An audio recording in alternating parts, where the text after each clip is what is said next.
आइए इस लेक्चर में हम देखेंगे पॉपुलेशन एट्रीब्यूट्स क्या क्या है, अर्थात पॉपुलेशन की प्रॉपर्टीज, अर्थात जो पॉपुलेशन टर्म है इसके साथ कौन कौन सी प्रॉपर्टीज जुड़ी हुई हैं। एट्रीब्यूट का मतलब गुण या प्रॉपर्टी, अर्थात ये जो पॉपुलेशन टर्म है इसके साथ कौन कौन सी प्रॉपर्टीज जुड़ी हुई हैं। ठीक है, फर्स्ट लेक्चर में मैंने आपको डिफाइन किया था पॉपुलेशन, दोबारा हम पॉपुलेशन को डिफाइन करेंगे, कुछ एग्जांपल्स देखेंगे, देन हम देखेंगे पॉपुलेशन इकोलॉजी का जेनेटिक्स और एवोल्यूशन के साथ रिलेशन, इसके बाद बर्थ रेट, डेथ रेट देखेंगे, उस पर कुछ न्यूमेरिकल्स लगाएंगे, साथ में एक इंडिविजुअल ऑर्गेनिज्म और एक पॉपुलेशन के बीच में प्रॉपर्टीज का क्या क्या डिफरेंस आता है। फिर हम तीन तरीके के एज पिरामिड पढ़ेंगे, एक्सपैंडिंग, डिक्लाइनिंग और स्टेबल। तो चलिए सबसे पहले शुरू करते हैं डेफिनेशन ऑफ पॉपुलेशन। जनसंख्या की डेफिनेशन क्या है। अगर मैं आपसे पूछूं कि जनसंख्या कितनी है तो सबसे पहले आपके मन में यह आना चाहिए कि आप कितने एरिया की पूछ रहे हो। आप कानपुर की पूछ रहे हो, यूपी की पूछ रहे हो कि हिंदुस्तान की पूछ रहे हो कि विश्व की पूछ रहे हो। तो सबसे पहले आपको बताना पड़ेगा, डिफाइन करना पड़ेगा जियोग्राफिकल एरिया, अर्थात कितने एरिया की आप जनसंख्या पूछ रहे हैं। अच्छा, इसके बाद अगर मैंने आपसे बोल दिया चलो भाई हिंदुस्तान की, मैंने जियोग्राफिकल एरिया डिफाइन कर दिया, हिंदुस्तान की जनसंख्या बताइए, पॉपुलेशन बताइए, तो आप में से कई लोग बोल देंगे 1 अरब 30 करोड़, 1 अरब 35 करोड़। आप जनसंख्या बता दोगे? नहीं बता सकते। अभी क्यों नहीं बता सकते? कि मैंने आपको ये तो बताया ही नहीं ना कि किस टाइम की पूछ रहा हूं। 1981 की जनसंख्या अलग होगी, 2011 की अलग होगी, 2020 की अलग होगी, है ना। तो आपको टाइम भी बताना पड़ेगा कि किस पार्टिकुलर टाइम पर आप जनसंख्या पूछ रहे हैं, आप पॉपुलेशन पूछ रहे हैं। क्योंकि जैसे जैसे वक्त बीतता जाएगा हो सकता है नए नए इंडिविजुअल जुड़ रहे हो सकता है डेथ ज्यादा हो रही हो, इस वजह से आपको बताना पड़ेगा एक पार्टिकुलर टाइम, अर्थात पॉपुलेशन एक पार्टिकुलर टाइम के लिए डिफाइन की जाएगी। ठीक है, अच्छा चलो अब मैं तुमसे अगर पूछ लिया, चलो भाई बताओ 2020 में आपकी हिंदुस्तान की जियोग्राफिकल एरिया में बता दिया, पॉपुलेशन कितनी है। अब तो बोलोगे 1 अरब 30 करोड़, अभी भी नहीं बोल सकते। क्यों? क्योंकि मैंने ये तो बताया ही नहीं ना कि मैं किस स्पीसीज की पूछ रहा हूं, अर्थात मैं किस स्पीसीज की पॉपुलेशन पूछ रहा हूं। मैं आपकी जो है होमो सैपियंस की पूछ रहा हूं, कि मैं आपका पैंथेरा पार्डस की पूछ रहा हूं, कि पैंथेरा लियो की पूछ रहा हूं। तो अभी आप डिफाइन नहीं कर पाओगे पॉपुलेशन जब तक आपको यह ना बताया जाए कि किस स्पीसीज की बात हो रही है। अर्थात आप यहां पर वो सिंगल स्पीसीज डिफाइन करोगे जिसके इंडिविजुअल गिन के आप बताते हो जनसंख्या। इतनी बातें एकदम क्लियर है बेटा। तो पॉपुलेशन बताने के लिए जियोग्राफिकल एरिया डिफाइन करना पड़ेगा, पार्टिकुलर टाइम बताना पड़ेगा, और वो सिंगल स्पीसीज बतानी पड़ेगी जिसके लिए आप पॉपुलेशन निकालना चाह रहे हो। अब आइए हम पॉपुलेशन को फिर डिफाइन करते हैं। पॉपुलेशन को डिफाइन करते हैं, it is group of individual, individual मतलब एक बंदा, ग्रुप ऑफ इंडिविजुअल अर्थात single organism of same species. अब भाई अगर होमो सैपियन की अगर आप पॉपुलेशन बता रहे हो तो होमो सैपियन के तो इंडिविजुअल गिनोगे, तो of same species which can potentially, अर्थात अपनी क्षमता से, जितनी उनके अंदर क्षमता है, कैपेसिटी है, पोटेंशियली इंटरब्रीड मतलब आपस में रिप्रोडक्शन कर सके, कॉमा शेयर और कंपीट फॉर सेम रिसोर्स। अभी इसे समझा रहे बेटा, living in a particular geographical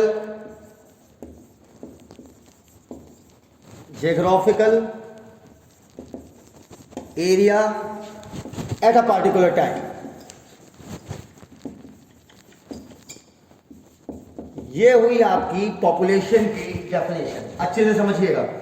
group of individual अर्थात उतने लोगों का समूह जो सेम स्पीसीज के हो, और अगर सेम स्पीसीज के इंडिविजुअल है, ठीक है, और रिप्रोडक्शन वाला सारा सिस्टम ओके है, ठीक है, रिप्रोडक्टिव कैपेसिटी है, तो वो अपने आप में एक दूसरे से क्या करेंगे बेटा, इंटरब्रीडिंग कर सकते हैं अपनी क्षमता के according, which can potentially interbreed. अब बेटा अगर एक ही ज्योग्राफिकल रीजन के लोगों की बात करोगे तो सीधी सी बात है कि उनका रिसोर्स क्या होगा, सेम होगा। अर्थात अगर मैं बोलूं कि मुझे कानपुर की जनसंख्या बतानी है ह्यूमंस की, तो कानपुर में बेटा रिसोर्स इकोलॉजी में दो ही चीजें मानी जाती हैं, एक आपका खाना, दूसरा आपका जमीन, फूड एंड लैंड, इसी को बोला जाता है रिसोर्स। तो बेटा वो ऐसा भी होगा कि वो आपस में लड़ रहे हो रिसोर्स के लिए, खाने के लिए, और ऐसा भी हो एक दूसरे के साथ शेयर करके चल रहे हो। तो शेयर और कंपीट फॉर सेम रिसोर्स, अब एक ही जगह पर रहेंगे तो बेटा रिसोर्स क्या होगा उनका, सेम होगा। Living in a particular geographical area, एक पार्टिकुलर ज्योग्राफिकल एरिया में रह रहे होंगे at a particular time, and this is the definition of population. ठीक है, दोबारा देखिए, group of individual of same species, एक स्पीसीज के number of individual which can potentially interbreed, जो आपस में अपनी अपनी क्षमता के अकॉर्डिंग एक दूसरे से रिप्रोडक्शन करके बच्चे पैदा कर सके। शेयर और कंपीट फॉर सेम रिसोर्स, अर्थात एक ही जगह पर रहेंगे, रिसोर्स इकोलॉजी में दो चीजें मानी जाती है, फूड एंड लैंड, अर्थात जो शेयर कर रहे होंगे या एक दूसरे से लड़ रहे होंगे, कंपीट कर रहे होंगे उस रिसोर्स के लिए। Living in a particular geographical area, किसी पार्टिकुलर ज्योग्राफिकल एरिया को बताना पड़ेगा, और एट अ पार्टिकुलर टाइम, और ये हो गई डेफिनेशन ऑफ पॉपुलेशन। बेटा यहाँ पर जो इंटरब्रीड शब्द दिया हुआ है, इंटरब्रीडिंग वर्ड यूजुअली यूज होता है किसके लिए, सेक्सुअल रिप्रोडक्शन के लिए, लेकिन इकोलॉजी के पॉइंट ऑफ व्यू से इंटरब्रीडिंग में एसेक्सुअल सेक्सुअल दोनों रिप्रोडक्शन मानिएगा। ठीक है, जब इकोलॉजी पॉपुलेशन को डिफाइन करती है, देखिए आमतौर पर जो इंटरब्रीडिंग शब्द वो सेक्सुअल रिप्रोडक्शन के लिए, लेकिन इकोलॉजी के पॉइंट ऑफ व्यू से इंटरब्रीडिंग शब्द जो है एसेक्सुअल के लिए भी अप्लाई करेंगे आप। ठीक, पूछो क्यों। अब अगर मैं तुमसे बोलूं कि आप एक कल्चर प्लेट है, उसमें मैंने स्टीरिया कोलाई जो है ग्रो कराया, ठीक है, अब स्टीरिया कोलाई रिप्रोड्यूस करके अपनी जनसंख्या बढ़ाएगा, तो क्या वो भी तो एक पॉपुलेशन है ना, समझो कायदे से वो भी तो एक पॉपुलेशन है बेटा। तो इंटरब्रीडिंग शब्द इकोलॉजी के रेफरेंस से एसेक्सुअल सेक्सुअल दोनों पर अप्लाई होगा, वरना आमतौर पर इंटरब्रीडिंग वर्ड किसके लिए यूज होता है, सेक्सुअल रिप्रोडक्शन। ठीक है, अब एनसीईआरटी ने कुछ एग्जांपल दिए हैं, इसको बेटा मैं मिटा रहा हूं, ठीक है, जगह थोड़ी कम है, तो एनसीईआरटी ने कुछ एग्जांपल दिए हैं पॉपुलेशन के, उन एग्जाम्पल को हम डिस्कस करेंगे। और एनसीईआरटी की कोई भी चीज, एक भी वर्ड, एक भी लाइन आप छोड़ नहीं सकते हो, ठीक है, क्योंकि आपकी बेसिक बुक और पेपर जिससे बनता है वो किताब आपकी कौन सी है, एनसीईआरटी। तो एनसीईआरटी ने कुछ फालतू के एग्जाम्पल दिए, लेकिन सुन लीजिए एक बार। एनसीईआरटी कहती है जैसे कॉर्मोरेंट है, कॉर्मोरेंट क्या होता है बेटा, कॉर्मोरेंट कोई एक सिंगल चिड़िया नहीं है, कॉर्मोरेंट लगभग 40 स्पीसीज का एक ग्रुप है, ठीक है, जो पानी में रहते हैं, ठीक है, अर्थात फिशेस खाते हैं। तो कॉर्मोरेंट इन वेटलैंड, एक वेटलैंड है, वेटलैंड का मतलब दलदली इलाका, दलदली इलाका है, यहाँ पर ज्योग्राफिकल एरिया बता दिया गया है, एक पार्टिकुलर टाइम पर जितने वहां पर कॉर्मोरेंट पाए जा रहे हैं उनमें से किसी एक स्पीसीज, कॉर्मोरेंट बेटा क्या है, एक सिंगल स्पीसीज नहीं है, लगभग 40 स्पीसीज का ग्रुप है, ठीक है। और ये जो बर्ड्स हैं कॉर्मोरेंट हैं आपका, इनमें से किसी एक स्पीसीज को ले लो और उनके नंबर ऑफ इंडिविजुअल गिन लो, ठीक है। वेटलैंड ज्योग्राफिकल एरिया डिफाइंड है, टाइम बता दिया जाएगा, आप खट से बता दोगे इसकी क्या पॉपुलेशन। और अगला एग्जांपल दिया है रैट इन एबेंडेंट ड्वेलिंग। एबेंडेंट ड्वेलिंग का मतलब समझना क्या है, एबेंडेंट मतलब ऐसी चीज जो काफी समय से बंद हो, उसे आप क्या बोलते हो, एबेंडेंट, ठीक है। ड्वेलिंग मतलब निवास स्थान। कई बार बेटा लोग अपना पुराना घर छोड़कर नया घर ले लेते हैं, तो पुराना घर बहुत दिनों से बंद है तो वहां पर चूहे बहुत पनपने लगते हैं, ठीक है। तो एबेंडेंट ड्वेलिंग, ड्वेलिंग मतलब निवास स्थान, एबेंडेंट मतलब बंद, अर्थात ऐसे निवास स्थान जो काफी दिनों से बंद है, वहां पर मौजूद जो चूहे होंगे, ठीक है, उनके नंबर ऑफ इंडिविजुअल गिन लीजिए तो वो चूहों की जनसंख्या हो जाएगी। अगला एग्जांपल एनसीईआरटी देती है teak wood. Teak wood, teak wood आपने सुना होगा बेटा, सागौन का पेड़, ठीक है, बहुत मजबूत होती हैं इसकी लकड़ियां, ठीक है, इसकी जो लकड़ियां होती है टीक वुड की लकड़ियां, ये आपकी शिप्स बनाने में, अर्थात जो बड़ी बड़ी शिप्स होती हैं उनके कंस्ट्रक्शन में टीक वुड इस्तेमाल होती है। तो एनसीईआरटी बोलती है teak wood trees in forest track, अर्थात जंगल के रास्ते में ढेर सारे टीक वुड ट्री निकले हुए हैं, तो सागौन के पेड़ की संख्या गिन लीजिए आप, सागौन की जनसंख्या बता देंगे इस प्लांट की। अगला बैक्टीरिया इन कल्चर प्लेट, एक पार्टिकुलर बैक्टीरिया को गिन सकते हैं हम, काउल्टी काउंटर की मदद से बताया था आपको एक लेक्चर में। Bacteria in culture plate, culture plate में मौजूद बैक्टीरिया, आप उनकी जनसंख्या गिन सकते हैं, उनके नंबर ऑफ इंडिविजुअल गिन सकते हैं with the help of colony counter machine बताई थी आपको। लास्ट एनसीईआरटी का एग्जांपल है लोटस प्लांट इन पॉन्ड, अर्थात किसी पॉन्ड में, किसी तालाब में मौजूद lotus plant, number of lotus plant गिन लीजिए अब जिस समय गिन रहे हैं वो पार्टिकुलर टाइम है, कौन जियोग्राफिकल एरिया वेल डिफाइंड है, तो जितने लोटस प्लांट होंगे वही उसकी क्या कहलाएगी, पॉपुलेशन। एक्चुअली में पॉपुलेशन बहुत सिंपल टर्म है यार, जनसंख्या। आप इसका सामना बचपन से कर रहे हो, ठीक है। जगह जगह आप सुनते हो कि हिंदुस्तान की जनसंख्या इतनी है, कनाडा की इतनी है, पाकिस्तान की इतनी है, चाइना की इतनी है। जनसंख्या का मतलब क्या है, एक स्पीसीज के नंबर ऑफ इंडिविजुअल। आमतौर पर जब पॉपुलेशन आता है तो आप ह्यूमन की बातें करते हो, लेकिन इकोलॉजी हर लिविंग ऑर्गेनिज्म को कंसीडर करती है, तो पॉपुलेशन किसी भी लिविंग ऑर्गेनिज्म की हो सकती है, एक स्पीसीज के नंबर ऑफ इंडिविजुअल, ठीक है, उनका जो ग्रुप है जो एक पार्टिकुलर जियोग्राफिकल एरिया में रह रहे हैं, ठीक है, किसी पार्टिकुलर टाइम पर, जिनके इंडिविजुअल आपस में रिप्रोडक्शन करके चाहे सेक्सुअल करें चाहे एसेक्सुअल करें, क्योंकि इकोलॉजी के पॉइंट ऑफ व्यू से इंटरब्रीडिंग शब्द दोनों पे अप्लाई होता है, वरना आमतौर पर इंटरब्रीडिंग टर्म सेक्सुअल के लिए डिफाइंड है, ठीक है, एक साथ इंटरब्रीडिंग कर सके। अब अगर एक जगह पर रह रहे हैं तो रिसोर्स अर्थात फूड हो गया और आपका लैंड हो गया, रिसोर्स सेम है, तो हो सकता है वो उस रिसोर्स को शेयर कर रहे हो, या हो सकता है कंपीट कर रहे हो एक दूसरे से रिसोर्स को प्राप्त करने के लिए, है ना। और वही ग्रुप क्या कहलाएगा, आपका पॉपुलेशन। तो अब आइए हम आगे मूव करते हैं बेटा। अब अच्छे से सुनना इस बात को, ठीक है, क्योंकि थोड़ी कॉम्प्लेक्स लाइन लगती है लेकिन है बहुत आसान। अच्छे से सुनिएगा मेरी बात को। अगर आप एक इंडिविजुअल ऑर्गेनिज्म की बात कर रहे हो, क्या बोला मैंने, अगर आप एक इंडिविजुअल ऑर्गेनिज्म की बात कर रहे हो, मतलब आप मेरी बात कर रहे हो या अपनी बात कर रहे हो एक इंडिविजुअल ऑर्गेनिज्म की, ठीक है, तो एक इंडिविजुअल ऑर्गेनिज्म कि लेवल पर अगर आप इकोलॉजी बोलोगे तो वो फिजियोलॉजिकल इकोलॉजी कहलाएगी मुख्य रूप से, ठीक है। तो मैं कह सकता हूं एट ऑर्गेनिज्मिक लेवल, एक ऑर्गेनिज्म के लेवल पर इकोलॉजी इज एसेंशियली फिजियोलॉजिकल, मुख्य रूप से फिजियोलॉजिकल है। अर्थात इसके कहने का मतलब क्या हुआ, अगर एक्सटर्नल कंडीशन चेंज होती है तो आमतौर पर हम अपनी फिजियोलॉजी में चेंज लाते हैं, और फिजियोलॉजी में चेंज लाते हैं ताकि हम सर्वाइव कर सकें और रिप्रोड्यूस कर सकें और खुद को बदले हुए एनवायरमेंट के हिसाब से अडैप्ट कर सकें। तो अब बेटा कायदे से सुनिएगा मैं क्या कह रहा हूं। मान लो एक्सटर्नल कंडीशन चेंज होती है, टेम्परेचर बढ़ जाता है, या मान लीजिए क्लाइमेट में कोई चेंज आ गया, ठीक है, तो अब क्या करेगा, हर एक इंडिविजुअल ऑर्गेनिज्म उस बदले हुए क्लाइमेट से या उस बदली हुई एक्सटर्नल कंडीशन से लड़ेगा। क्लियर, उसे लड़ना पड़ेगा, क्योंकि अब क्लाइमेट क्या है, चेंज हुआ है। अब अगर क्लाइमेट चेंज हुआ है तो हर इंडिविजुअल ऑर्गेनिज्म को उस बदले हुए क्लाइमेट से लड़ना पड़ेगा, ठीक है। लेकिन क्या कभी ऐसा होता है कि मान लो इंडिया का क्लाइमेट चेंज हो जाए, क्या एक इंडिविजुअल ऑर्गेनिज्म अपने अंदर रिवोल्यूशन कर दे और बाकी सब मर जाए? ऐसा नहीं होता बेटा, ठीक है, मेरी बात समझना। लड़ेगा तो हर इंडिविजुअल ऑर्गेनिज्म, क्योंकि क्लाइमेट अगर पूरे हिंदुस्तान का चेंज हुआ है तो उसको फेस हर इंडिविजुअल ऑर्गेनिज्म करेगा, समझना कायदे से, लड़ेगा हर इंडिविजुअल ऑर्गेनिज्म उससे। लेकिन जब बात होगी कि नेचर किसे सेलेक्ट करेगा, तो नेचर उतनी पॉपुलेशन को सेलेक्ट करेगा जो अपने अंदर डिजायर ट्रेट, यहाँ डिजायर ट्रेट कहने का मतलब क्या है कि बदली हुई एक्सटर्नल कंडीशन के हिसाब से अपने अंदर जिसने ट्रेट डेवलप कर दिया, डिजायर मतलब चाहत, ट्रेट मतलब आपका गुण अर्थात चाहत भरा गुण, उस बदली हुई एक्सटर्नल कंडीशन के हिसाब से अडॉप्ट होने के लिए जो डिजायर ट्रेट है वो एक सिंगल इंडिविजुअल अपने अंदर नहीं कर रहा, ये पॉपुलेशन लेवल की बात है। अर्थात जितनी जनसंख्या अपने अंदर वो चेंज ले आई, अब वो डिजायर ट्रेट अपने अंदर बना ली, खुद को इवॉल्व कर लिया, और तो नेचुरली क्या हो जाएंगी, सेलेक्ट, अर्थात नेचर उन्हें सेलेक्ट कर लेगा। अल्टीमेटली क्या है कि नेचर की निगाह में बदले हुए क्लाइमेट के हिसाब से उतनी जनसंख्या ने अपने आप को क्या कर लिया, अडॉप्ट कर लिया, वो सर्वाइव करेंगे और रिप्रोड्यूस करेंगे, अपनी जनसंख्या को आगे बढ़ाएंगे। लेकिन वो जनसंख्या जो अपने अंदर वो डिजायर ट्रेट इवॉल्व नहीं कर पाई, वो आपकी एक्सटिंक्ट हो जाएगी, अर्थात खत्म हो जाएगी।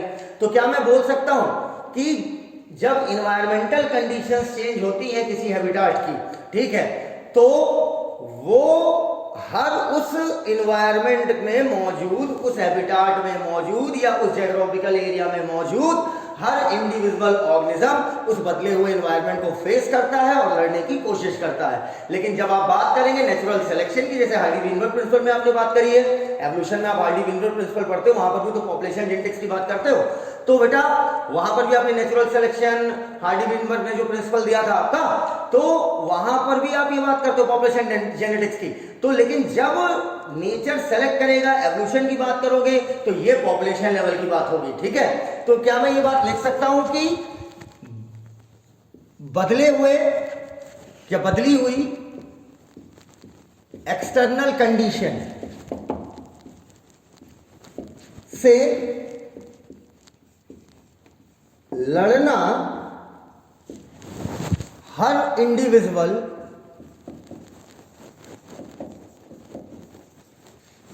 ऑर्गेनिज्म को पड़ता है, मुख्य रूप से फिजियोलॉजिकल चेंज, क्योंकि इंडिविजुअल लेवल पर, एक सिंगल ऑर्गेनिज्म के लेवल पर इकोलॉजी कैसी होती है, मुख्य रूप से एसेंशियली फिजियोलॉजिकल, हर इंडिविजुअल ऑर्गेनिज्म को पड़ता है। लेकिन Dzire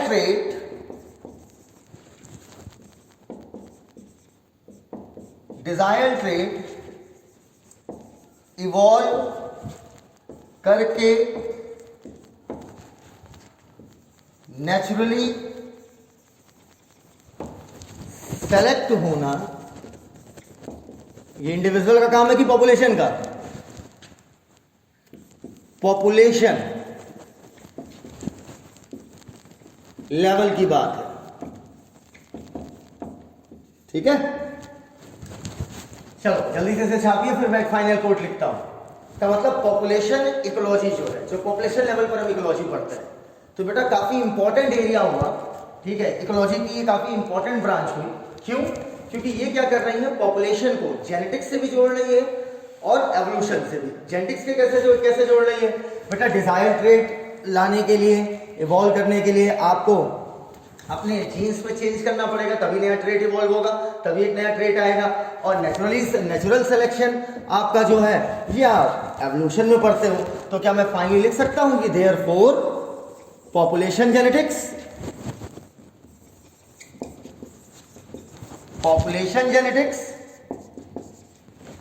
is important area of ecology because it links, ये इकोलॉजी को जोड़ता है, इकोलॉजी विथ जेनेटिक्स। अब जेनेटिक्स किस लेवल की बेटा? पॉपुलेशन जेनेटिक्स है ना, पॉपुलेशन लेवल पे जेनेटिक्स बेटा जब भी डिजायर्ड ट्रेट आएगा तो पॉपुलेशन लेवल पे आएगा, एक इंडिविजुअल में सिर्फ नहीं आएगा। It links ecology with population genetics and evolution. Desired trait में चेंज आएगा तभी नेचर क्या करेगा? सेलेक्ट करेगा। नेचुरल सिलेक्शन एवोल्यूशन का पार्ट है। इतनी बातें एकदम क्लियर? चलिए इसे जल्दी से छापिए, फिर हम बर्थ रेट और डेथ रेट पर बातें करेंगे और इंडिविजुअल और पॉपुलेशन में डिफरेंस देखेंगे। आइए अब हम देखेंगे एक इंडिविजुअल ऑर्गेनिज्म और पॉपुलेशन, इनके अपने अपने एट्रीब्यूट्स हैं, इनकी अपनी अपनी प्रॉपर्टीज हैं।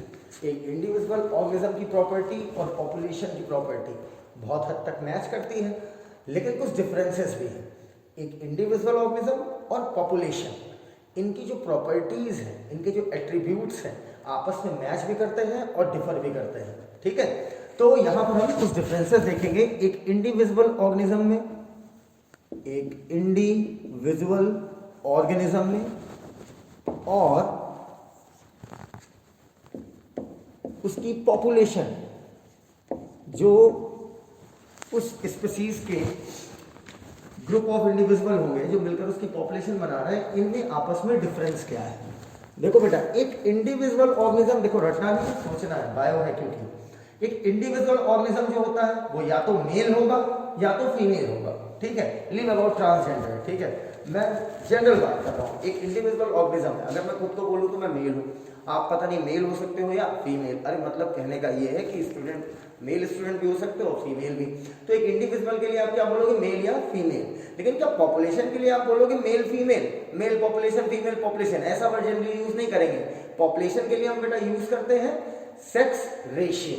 इंडिविजुअल का एक सेक्स होगा, कहने का मतलब या तो मेल होगा या तो फीमेल होगा। लेकिन जब आप बात करोगे पॉपुलेशन की, तो पॉपुलेशन में आप ये नहीं बोलते हो कि मेल पॉपुलेशन फीमेल पॉपुलेशन, ठीक है। इकोलॉजी के पॉइंट ऑफ व्यू से जब आप पॉपुलेशन बोलते हो तो वहां पर सेक्स रेशियो की बात होती है, कि जैसे अगर मैं बोलूं कि इंडिया का सेक्स रेशियो 933, ठीक है, अर्थात 933 है, तो मतलब हर 1000 मेल पर 933 फीमेल है। इतनी बातें क्लियर है? तो मैं लिख सकता हूं एक इंडिविजुअल का सेक्स होता है, ठीक है, इधर मेल और फीमेल। लेकिन जब हम पॉपुलेशन की बात करते हैं तो पॉपुलेशन में सेक्स नहीं होता। पॉपुलेशन में हम क्या देखते हैं? सेक्स रेशियो, अर्थात हर 1000 मेल पर कितनी फीमेल है। ठीक है। अच्छा, दूसरी चीज, एक इंडिविजुअल या तो जन्म लेगा या तो मरेगा, लेकिन क्या आप बोलते हो कि जनसंख्या जन्म ले ली, जनसंख्या मर गई? नहीं। आप जब जनसंख्या की बात करते हो तो आप बात करते हो बर्थ रेट और डेथ रेट का। तो दूसरा डिफरेंस क्या है? इंडिविजुअल आपका इसकी या तो बर्थ होगी या तो डेथ होगी, और वहीं पर जब आप पॉपुलेशन लेवल पर बात करते हो तो बोलते हो बर्थ रेट निकालते हो आप कि पैदा होने का रेट क्या है, दर क्या है, या मरने का दर क्या है, मरने का रेट क्या है, डेथ रेट। ठीक है। तो ये हो गए आपके दो डिफरेंसेस इंडिविजुअल ऑर्गेनिज्म और पॉपुलेशन के बीच में। इंडिविजुअल ऑर्गेनिज्म में आप सेक्स की बातें करते हो, या तो मेल होगा या फीमेल, लेकिन पॉपुलेशन में सेक्स रेशियो बताते हो कि 1000 में कितना। ठीक है। अच्छा, इंडिविजुअल ऑर्गेनिज्म का बर्थ होगा या डेथ होगा, वहीं पर पॉपुलेशन में बर्थ रेट और डेथ रेट हम निकालते हैं। ठीक है। अब बर्थ रेट क्या है और डेथ रेट क्या है, इसको थोड़ा सा हम डिटेल में देखेंगे। देखिएगा, क्योंकि हम पॉपुलेशन के एट्रीब्यूट्स यहाँ पढ़ रहे हैं, इंडिविजुअल ऑर्गेनिज्म को हमने पढ़ लिया है। ठीक है, हम शुरू से पढ़ते आ रहे हैं, यहाँ पर हम पॉपुलेशन पर फोकस करेंगे। तो अब हमारा टॉपिक होगा बर्थ रेट और डेथ रेट। इसका मतलब क्या है? देखो बेटा, बहुत साफ शब्दों में डिफाइन कर रहा हूं, कायदे से देखिएगा। बर्थ रेट, इसका सिंबल होता है स्मॉल बी, कैपिटल नहीं, ध्यान रखिएगा, स्मॉल बी। कैपिटल बी होता है नेटैलिटी का। ठीक है। बर्थ रेट का मतलब क्या होता है, पहले मैं डेफिनेशन लिख लूं। नंबर ऑफ बर्थ, अर्थात कितने लोग पैदा हुए। ठीक है। अब आपको यह भी बताना पड़ेगा ना कि बर्थ रेट आप किस ईयर का निकाल रहे हो। ठीक है, या कितने समय का निकाल रहे हो, एक दिन का निकाल रहे हो, एक घंटे का निकाल रहे हो, या एक दिन का निकाल रहे हो, या एक वीक का निकाल रहे हो, या एक साल का निकाल रहे हो, या 100 साल का निकाल रहे हो। तो नंबर ऑफ बर्थ हो गया। ठीक है। तो हमें यह भी बताना पड़ेगा पर यूनिट टाइम, अर्थात एक यूनिट टाइम है। यूनिट टाइम कहने का मतलब क्या हुआ? इकाई टाइम। अब वो एक वीक भी हो सकता है, एक साल भी हो सकता है। अब नंबर ऑफ बर्थ तो ठीक है, लेकिन अब आपको यह भी बताना पड़ेगा टोटल कितने लोग हैं। ठीक है। Number of birth per capita. Caput का मतलब क्या होता है बेटा? कैपुट, कैपुट का मतलब होता है हेड। अब एक ऑर्गेनिज्म के पास एक ही हेड होगा। ठीक है। तो कैपुट वर्ड से ही कैपिटा आया है। ठीक है। कैपुट का मतलब होता है हेड। अरे, एक इंडिविजुअल के पास एक हेड, तो यहां पर कहने का मतलब क्या हुआ? Number of birth per capita. Per capita मतलब पर हेड। ठीक है, पर हेड। ठीक है, एक बंदे का एक ही हेड, मतलब मैं कह सकता हूं कैपिटा कहने का मतलब क्या हुआ? एक इंडिविजुअल। ठीक है। तो नंबर ऑफ बर्थ, ठीक है, कितने बच्चे जन्मे पर कैपिटा, मतलब पर इंडिविजुअल, एक इंडिविजुअल पे कितने बच्चे जन्मे। अभी समझा रहे हैं। पर यूनिट टाइम, अर्थात एक पार्टिकुलर टाइम फ्रेम में।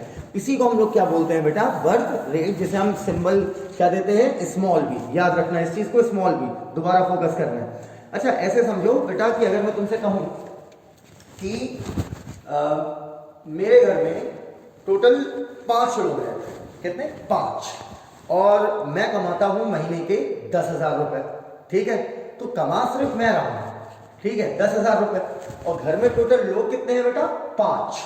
तो लेकिन अगर तुमसे मैं पूछूं कि पर कैपिटा इनकम मेरे घर की क्या है? पर कैपिटा मतलब पर इंडिविजुअल इनकम क्या है?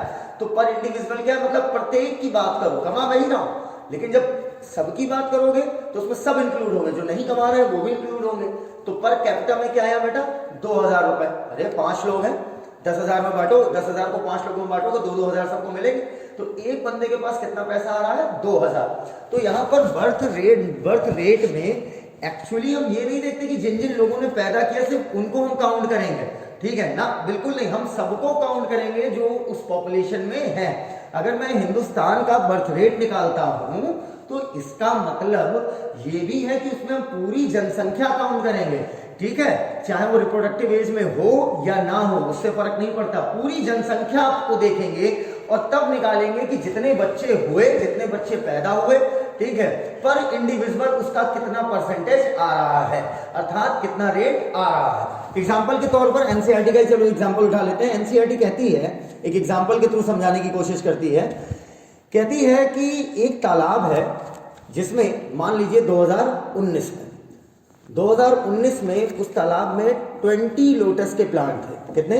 20 लोटस प्लांट थे, और आफ्टर 1 ईयर, 1 साल के बाद, आफ्टर 1 ईयर मतलब 2020 में देखा गया कि 28 लोटस प्लांट है।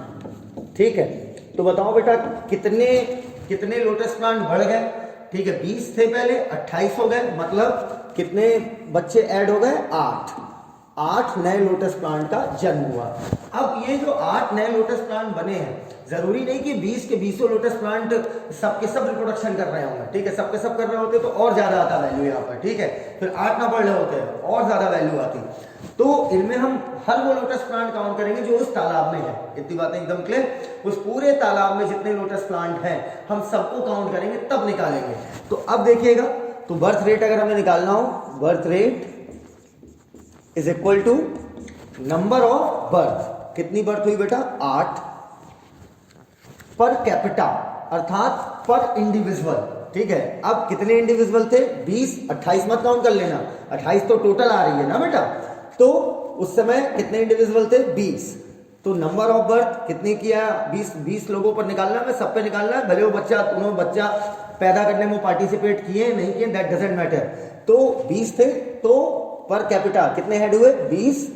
ठीक है, 8/20, और वैल्यू आपकी आ जाएगी जब आप कट करोगे 0.4। ये आ गया आपका बर्थ रेट। इतनी बात एकदम क्लियर? बर्थ रेट कैसे आया? ध्यान रखिएगा 2 चीजों का यहाँ पर। पहला, number of birth per capita.